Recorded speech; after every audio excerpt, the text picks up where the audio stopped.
보통 종아리가 아프거나 저릴 때 여러분은 어떤 병이 가장 먼저 떠오르시나요? 대개 허리에 문제가 있다고 생각하는 것이 일반적일 텐데요. 다양한 증상을 동반하는 하지정맥류는 병을 앓고 있는 사람은 많지만 의외로 질환에 대한 정보가 부족해서 다른 질환으로 오해해서 치료를 받거나 증상 악화를 부추기는 경우가 많기 때문에 주의가 필요합니다. 안녕하세요. 하지정맥류 치료의사 외과 전문의 강병완 원장입니다. 하지정맥류는 다른 질병과 혼동되는 경우가 많이 있습니다. 하지정맥류의 증상은 다리가 무겁고 피로하고 부종이 생기고 저리고 쥐가 나는 등 여러 가지 증상이 있고 환자들마다 증상이 다르게 나타납니다. 이러한 증상들은 하지정맥류가 아닌 다른 질환에서도 나타날 수 있는 증상이기 때문에 혈관이 이미 도드라지신 분들은 하지정맥류를 의심하게 되지만 하지정맥류 환자의 절반에서는 실핏줄이나 도드라진 혈관이 없는 경우가 있기 때문에 하지정맥류를 먼저 의심하기가 쉽지 않습니다. 하지정맥류 증상과 가장 비슷한 질병으로는 척추질환이라고 할 수 있습니다. 척추에 디스크 탈출증이나 협착증이 있는 경우 다리가 무겁고 저린 증상이 나타날 수 있는데 하지만 척추질환의 경우는 주로 한쪽으로 나타나는 경우가 많다면 하지정맥류는 양쪽으로 증상이 나타나는 경우가 많습니다.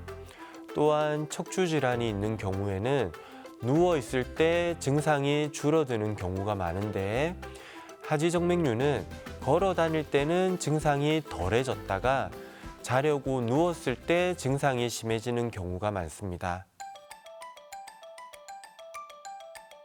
다리의 핏줄이 도드라지는 것은 다리의 정맥에 혈액이 정체되기 때문입니다.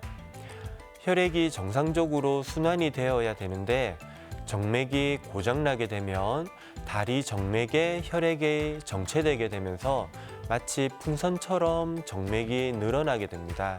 그러면서 정맥이 도드라지는 것이죠. 그리고 원래 있던 정맥이 고장나면서 그쪽으로 혈액이 제대로 흐르지 못하게 되면 몸에서 새로운 정맥을 만들어내게 되는데 이런 정맥들은 대체적으로 비정상적인 정맥으로 피부 표면에서 쉽게 늘어나면서 도드라지게 됩니다. 다리가 불편한 증상은 다양하게 나타납니다. 보통은 하지정맥류를 인지하는 것이 다리에 실핏줄이나 도드라진 정맥이 보이는 것으로 시작하게 됩니다.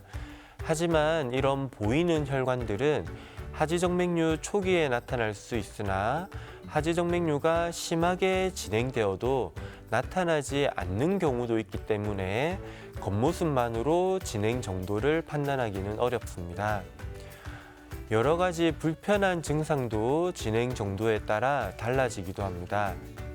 초기에는 다리에 피로감을 호소하는 경우가 많고 오후가 되면 다리가 무겁다고 얘기하는데 대부분 쉬면 그 증상이 쉽게 사라집니다. 하지만 질병이 진행하게 되면 쉬어도 그 증상이 없어지지 않고 다리에 부종이 나타날 수도 있습니다. 일하고 집에 돌아오면 종아리나 발목이 붓는 것이죠. 부종이 나타났다면 이미 병이 진행 단계에 접어들었다고 보시는 것이 맞습니다. 보통 자다가 쥐가 나는 증상이 있을 수 있는데 이 증상은 하지정맥류가 처음 시작할 때 쥐가 많이 났다가 어느 정도 진행을 하면 쥐가 나는 것이 없어지기도 합니다.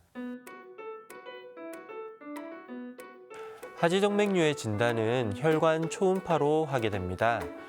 피부에 혈관이 보이지 않는 경우도 많이 있고 실핏줄이 있거나 도드라지는 혈관이 있어도 하지정맥류가 아닌 경우도 많기 때문에 혈관 초음파로 정맥 내에서 혈액의 역류가 어느 정도 있는지를 확인해서 진단을 하게 됩니다.